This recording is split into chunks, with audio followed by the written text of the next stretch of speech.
It's funny because I remember using a similar argument when I decided to take sannyas. My dad is a divorce attorney. So I grew up literally hearing the stories. He was never allowed to use anybody's names because of confidentiality, but the stories of what husband A would do to wife A, or husband B and wife B. And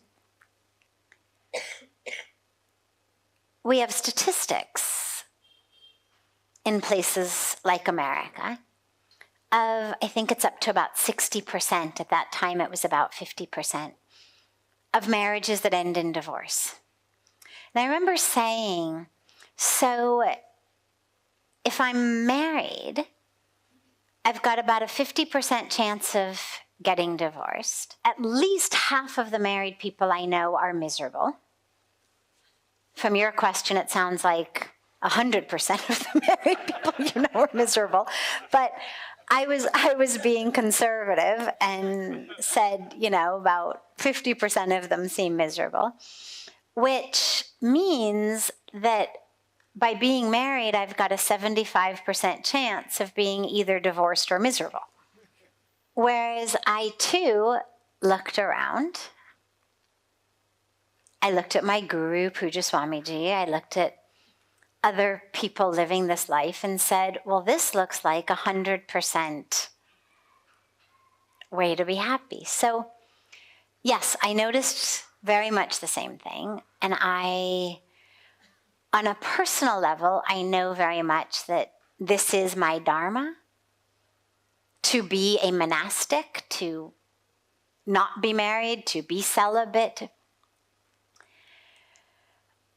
But there are a lot of people for whom their dharma is in the married life. And I do know a lot of married people who are happy.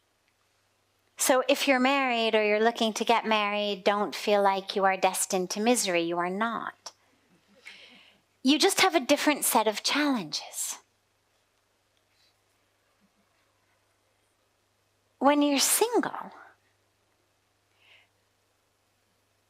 there's not a lot of compromise and sacrifice that you need to make on a personal level. In a community, we make it. Living in an ashram, you make sacrifices and adjustments all the time. Living with people in community.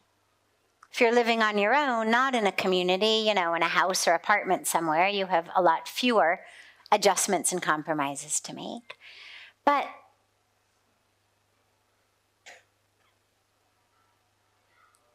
the ego is the ego.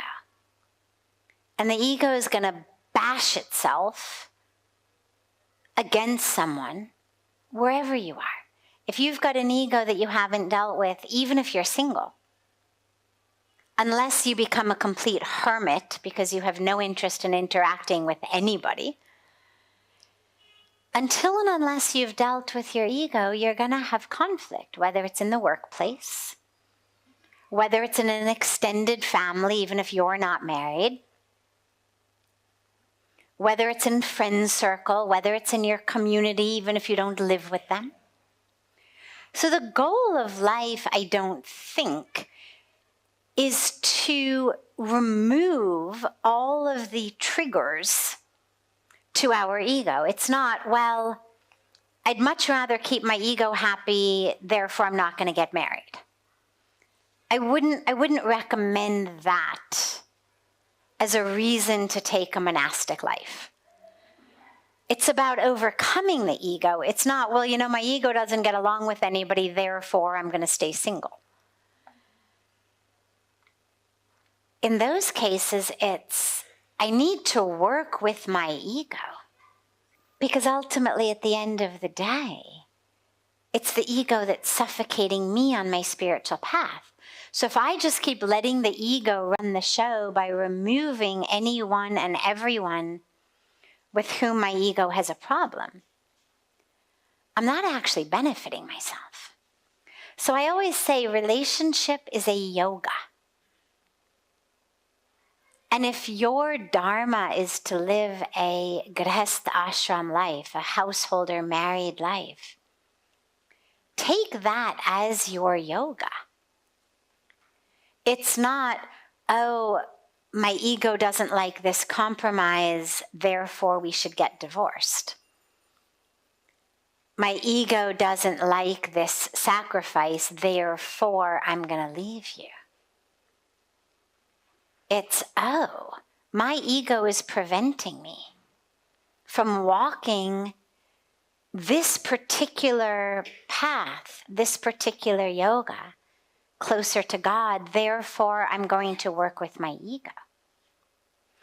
My dad, the divorce lawyer, also says he's next to my guru, he's the wisest man I know. And he always gives advice to people. And I remember going back many decades to when my friends were getting married, his friends' children were getting married. And he would always send beautiful letters along with gifts, to people getting married. But in the letters, he would fill them with his advice. And his core advice was, when you are married, you've only got really one choice that matters. Do you want to be right, or do you want to be married?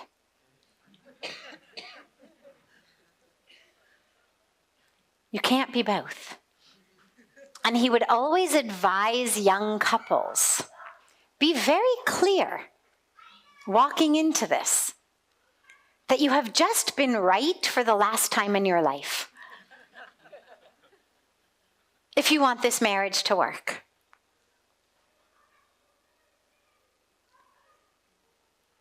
And the story that he always told, it was told about George Bernard Shaw, but I'm not 100% sure it was about him. I've since heard it told about other wise people, was that having been married successfully, happily for 50, 60 years, somebody asked him, what's the secret of your marriage?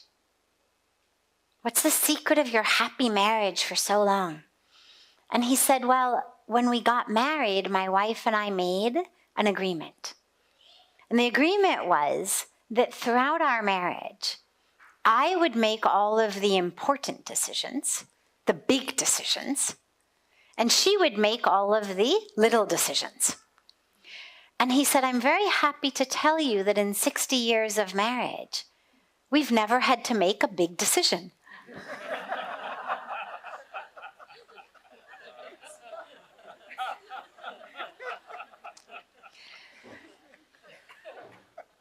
So this is the wisdom of someone who's been not only happily married for many, many decades, but has spent his life guiding, working with people in the midst of divorce, as well as guiding those going into marriage. So it's not that you can't be happy in marriage. It's that if your allegiance is to your ego over your spouse, you'll never be happy. Not in marriage, not in work, not in friendship, not in any relationship. In order for relationship to work, your allegiance has to be to the relationship, not to your ego. And the extent of the happiness that you are able to gain in relationship is directly connected to the extent to which you are able to not let your ego run the show.